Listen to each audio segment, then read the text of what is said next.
I really loved reading about your career journey. So I work in HR. Yes. I saw that eye roll, Shaka. And so when I read about people's career, it's really exciting for me personally, but this is personal for me. To read how you started from a place where low experience, just comfortable accepting whatever people were giving you. If they made room for you, you show up. If they didn't, you didn't ask. To growing into this person who learned that no one is laying up at night thinking, how will I make Bola prosper? You needed to take control of your own trajectory. And then there was one story in there where somebody was taking credit for your work and how you were strategic. It was the strategic way that you handle the situations. I mean, coming from the girl who was beating the nobody on the train into this person who's being very thoughtful about how, okay, identifying the issues that were going on and then deciding how you're going to handle it. I thought that was incredible. Yeah. And before I talk about that, I'll just say that if you're a woman that's working in corporate America, you need to be a beast. Yeah. Because nobody cares about you. And that's just, they're about to tell you, oh my God, you're doing such a great job. You need to be a beast at your place of work, because when it's time for them to take credit for your work, they will. When it's time for them to find who to blame, is you, the weaker sex, that didn't do it right. And nobody's, if you don't advocate for yourself, nobody's going to do it for you, right? And so for me, I didn't know anything about, when you first come out of college and you get a job, you're happy to get a job, you don't know anything about negotiation, you don't know anything about anything. And I sit down there and we're having lunch, and HR doesn't like this conversation when you're like, so what is your salary? So we started that conversation. And I'm sitting there, by the way, Shaka is here, this is my friend. We got our first jobs together to work in consulting, but we're in different groups. So she kind of knows this story, but we are sitting down there and I got a starting salary of $54,000, no bonus. And I'm sitting with another friend of ours who's like, well, I got $65,000 and I got a $10,000 bonus. And there's somebody else, yeah, I got $61,000 and I got a $5,000 bonus and they gave me a moving fee. And I'm like, listening to this conversation, I realized that I am the lowest paid person on this table. And that's because I just didn't ask. I was like, how did you get that? I asked for more money. I asked for a moving bonus to move cities. I asked for a sign-on bonus. I didn't ask. I just got my $54,000. I was like, you know, mommy, I'm making money. I'm rich. And so that lunch that we had was very upsetting for me, because I'm like, I'm better than a lot of these people at the work I do on this table, and I'm getting paid less, you know, and it was just very upsetting for me. So that was one of those moments where I'm like, I need to figure out how to advocate for myself. I need to figure out how to ask for more. I need to figure out how to be more confident in the workplace. I need to figure out how to, you know, not let people take credit for my work. So that team lead, I didn't know, you know, when you're the junior on the team, or you don't really go to the big meetings and you just do the work and you give the updates, then they go to the meeting and they come back and they say, this is the extra work we need to do. It was kind of like that. And then one day in the hallway, the executives, I worked in consulting, which meant we come into these companies and we do certain strategies, whatever.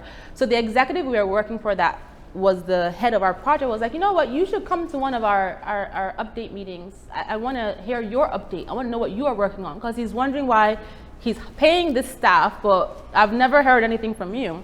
So I tell the team lead, you know, this so-and-so invited me into the office. I go, no, you don't need to come. And then he sends an email and says, oh, I'm looking forward to hearing your update. So we go to the team meeting, all the executives of the company are there, and they ask me a question he will answer. And they say, Bola, what are your thoughts on this? And before I can say, well, he will answer. And then as he's presenting his updates, I'm like, but this is all my work. This is all my work. I did all this work. So we left the meeting. And I was like, I went for a walk around the building. I'm like, this guy took all the credit for my work. You know, I didn't even get to talk in the meeting. And I was like, you know what? It should. So that's a very Nigerian thing. Yeah. You will see. So we worked from Monday to Thursday. On Friday, I I opened up the email and I copied the whole company. I was like, I would like to share my updates. On Monday, blah, blah, blah. On Tuesday, I troubleshot and discovered this is the strategy, this is the recommendation, this is send. Within 2 minutes of sending, why'd you send that email? I was like, I wanted to share my updates with the team. What do you mean by sharing your update? I'm like, because I did the work. And so when I did that, it was difficult for him to take credit for my work anymore because I was sending the email, and that was me taking ownership. Nobody asked me to send the email, but they appreciated getting that email, right? And that was me advocating for myself. And I think it's really important that when you're working in a career that you don't, even though it's more comfortable to sit behind the scenes and to just be quiet and, you know, attend the meetings but sit in the back corner, it's really important that you let your voice be heard and you let your employer know that you are there and you add value. Because guess what, when it's time to fire people, right, they're gonna say, okay, what does Bola do? What does this person do? What does this person do? I've never heard her talk in a meeting. You know what, let's fire this person. What value does she add? What work does she do here? So it's really important that you advocate for yourself, you ask for more. And so for me, I spoke to my career counselor about my pay, and it was like, okay, let's talk about what we can do to get you the highest possible raise, to get you the next highest possible bonus.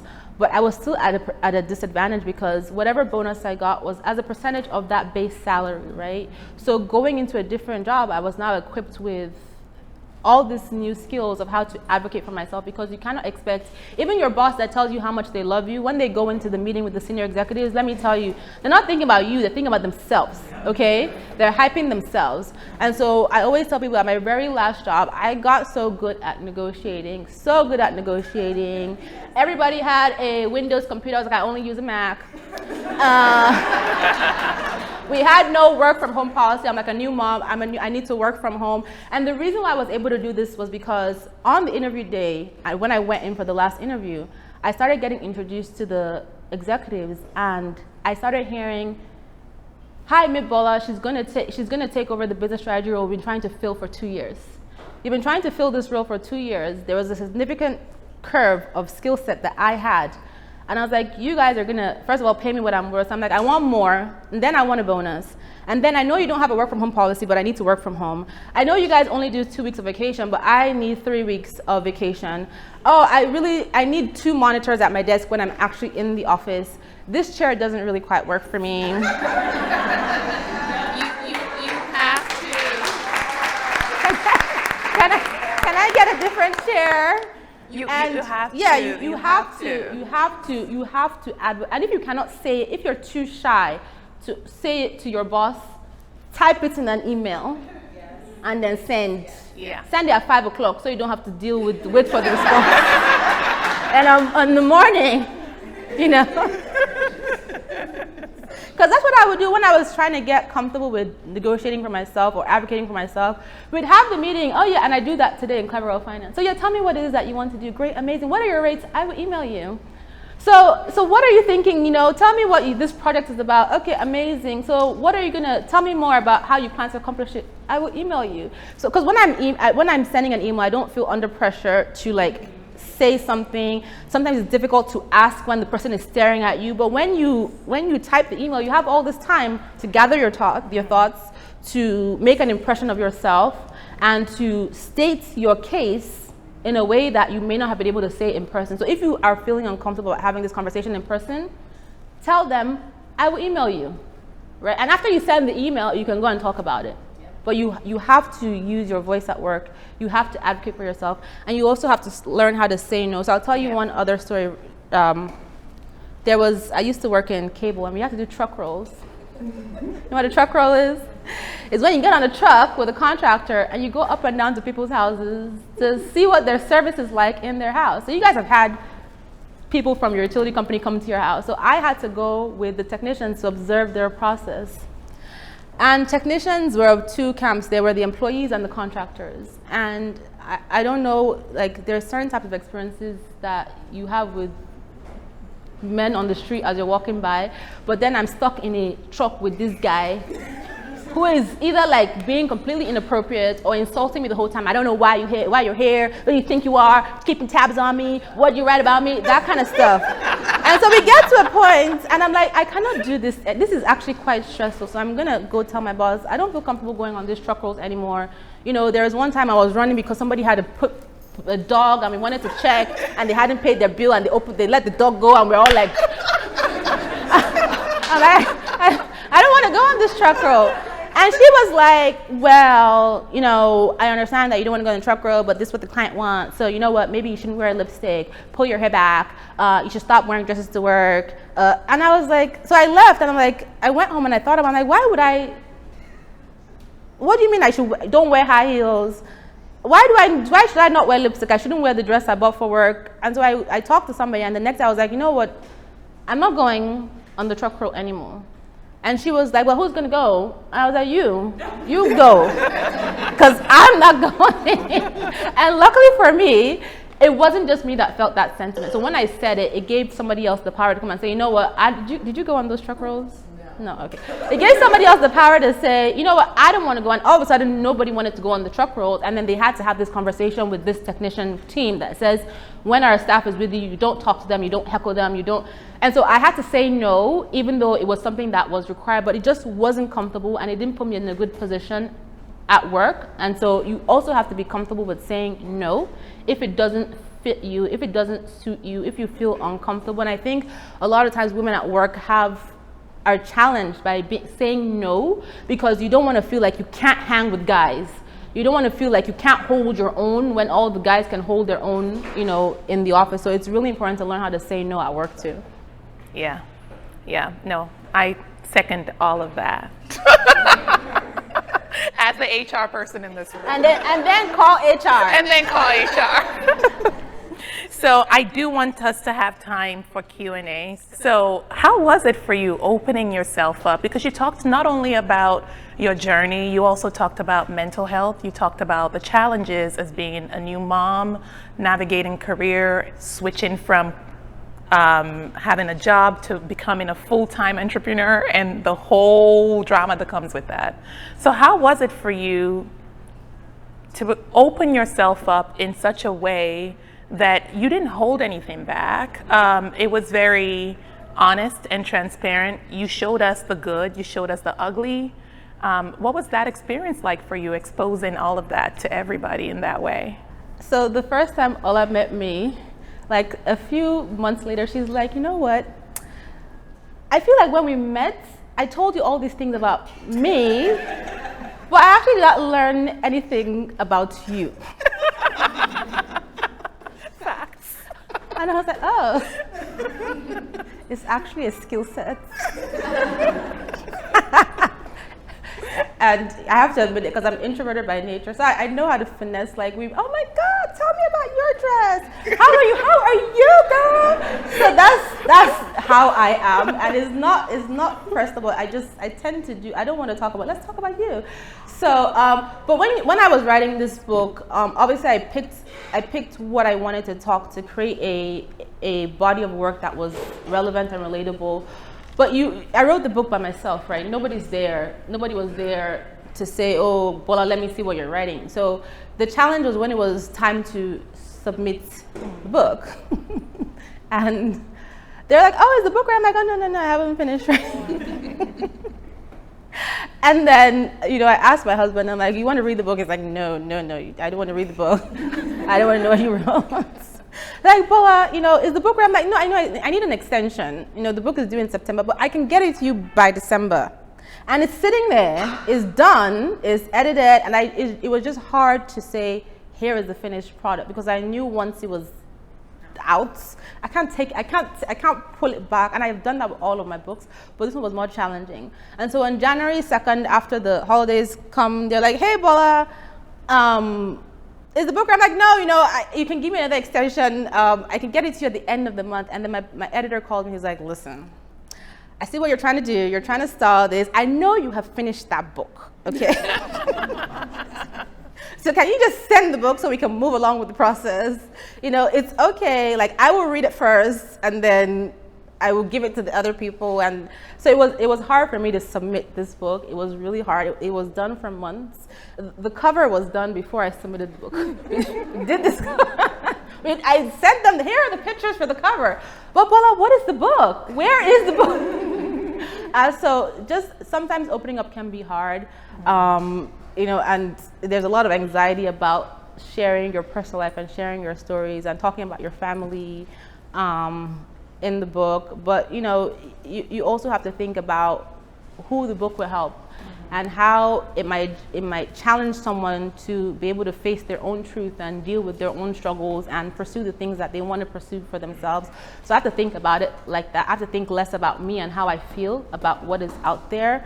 I talk about my dad in the book. He does not like that at all. He's not happy about it. But this is my story to share. This is, and that's the conversation. My mom is like, I know that there are things I may read in there, but I understand that this is your story, this is your perspective. And, they're okay. My dad has come to terms with, and it's nothing bad, but, it's just culturally, you keep, as Maureen said, there's a lot of things, you don't just go out and just be sharing your family life. You don't do that. So it was challenging, but it is what it is. It's out, I can't take back. It's a really good story. And I like the way that it ends on a very positive note about being comfortable celebrating your wins, right? I think so many times us women, we spend so much time pushing, fighting, working. Even when we get to where we want to be, we're ready to go do the next thing. But I like how you talk about, I'll pat myself on the back. I have done a really good job, and congratulations to me. Yes, and I think that's very important, and that's something that Roshi reminded me of. So you guys met 2 of my 6 advisors. These are my big sisters. They're amazing. They were being very humble. What I've done for them, I've done nothing. They've done more for me than I've ever done for them. Please, sidebar, can we talk about the design you see on Clever Girl Finance? A lot of that is inspired by Roshi and inspiring the hire who rebranded the company. That's all Roshi. So when she says she does design, she's like, but what story is this telling? When you see our heroes, Roshi is behind a lot of that. And she just said, oh, I just do design. But, but one thing she told me when we first met, and she's very big on documenting. She's always like, let's take a moment to remember this. Are you documenting this? Are you acknowledging this? Are you taking a moment? So, I'm always, when I talk to her, I'm always like, she's like, Bola, slow down. Let's take a moment. Let's take a picture. Let's soak it in. So I learned that from her in terms of you sometimes need to pause and acknowledge what you have done, because it also helps to boost your morale as you look at the road ahead. That might be difficult, might be hard. So that you can keep moving forward, right? Because whatever journey you take, whether it's in business, whether it's in your career, whether it's in your relationships, it's not always easy. It can be hard. And if you don't take a moment to reflect on what has gone well for you, you'll find yourself in this woe is me space. Mm-hmm. It doesn't work out for me. It's so difficult. It's so hard. Woe is me. Woe is me. And then when you start that woe is me, then you also attract your other woe are me, woe are us people, where you guys start having this pity party because none of you have stopped to say, you know what have we actually done well? What has gone well? So, and also especially for Black women, it's really important, women of color, that you acknowledge what you have done, because when you look at it systemically, we're so used to putting everybody ahead of ourselves and being silent in the background. We're good at taking the back seats. There's the Black woman's plight. There is the, when the pandemic happened, with everything that was going on with the, when George Floyd died and everybody was like, when he said mama, everybody's mother stood up. People were still asking me to come and speak on this topic. And I'm like, why can't you use your perspective and your own voice? Why do you need a Black person to come and speak on this topic when you are also here experiencing it with me? And I tend to find that people look to Black women to help carry their burden, but we have enough of our own burden. And so it's really important that you acknowledge yourself. Very, very important. It's very, very important. You pat yourself on the back. You're proud to own what you have done. And people will make you feel bad. They'll tell you, oh, you're being arrogant. No, it's not about that, right? Because when you acknowledge yourself, when you pat yourself on the back, you're also able to inspire somebody else in your workplace, in your family, your daughter, even your sons. Like, you're able to inspire other people. So it's really, really important that you acknowledge yourself. That's super, super important. That's great. Thank you.